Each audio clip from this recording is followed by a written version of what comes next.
This world is all about branding and marketing. The #1 branders in the universe is the United States. They made United States seem like it's the best place in the world to be. It's the land of the free, home of the brave. I go there to find and chase my dreams. We have to be able to tell our own stories. Directors, filmmakers, entertainers, it's going to be clearly, and the press, it's going to be your job to redefine how people think about Africa.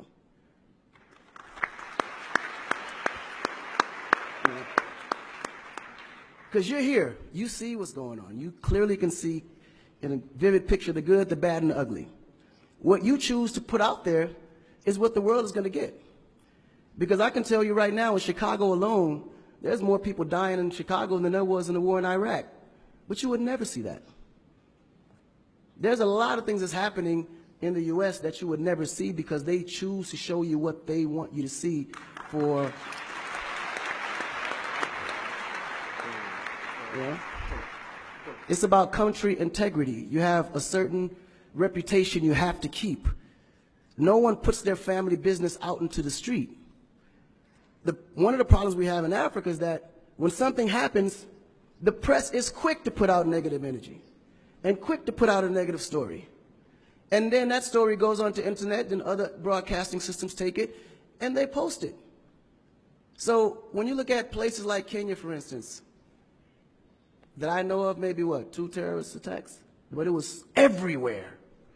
So now people was afraid to go to Kenya because somebody shot up the mall. But then when you look online, there was over 25,000 attacks in the U.S., but you only knew about maybe 5 or 6. So we have to really rebrand. And then when you look at how the world perceives Africa, they're right. You know, you see zebras, lions, tigers, bears. Oh my. You get to the point where you think Africa's just a big jungle. The images that they're showing of Africa is historical images. This is way before civilization.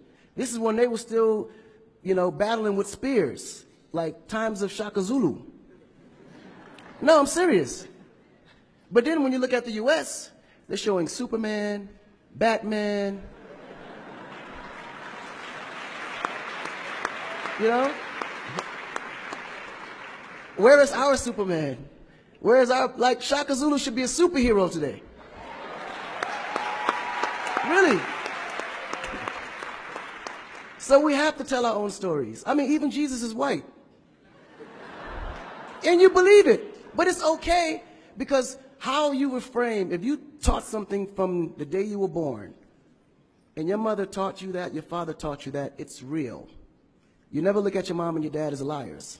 But their mother and father taught them the same thing because that's the kind of history that's put out for them to believe.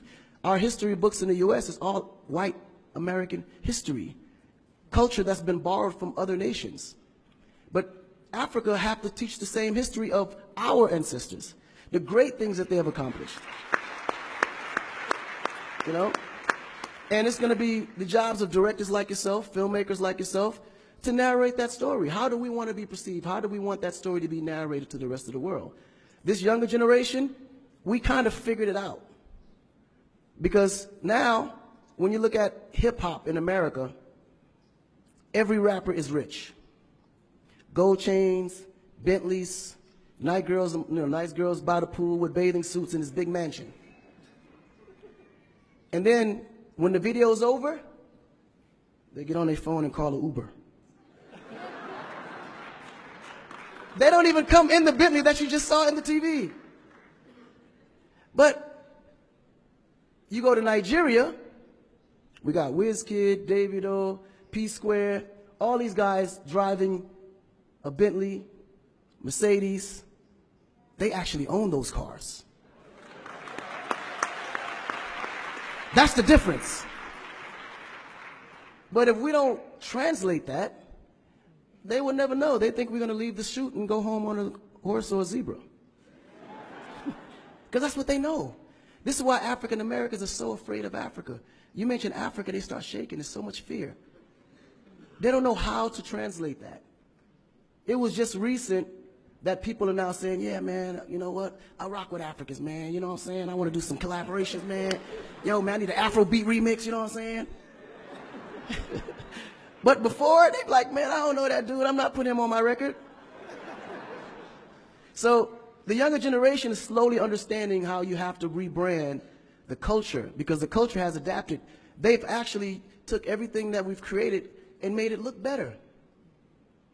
They made a superstar look like a superstar.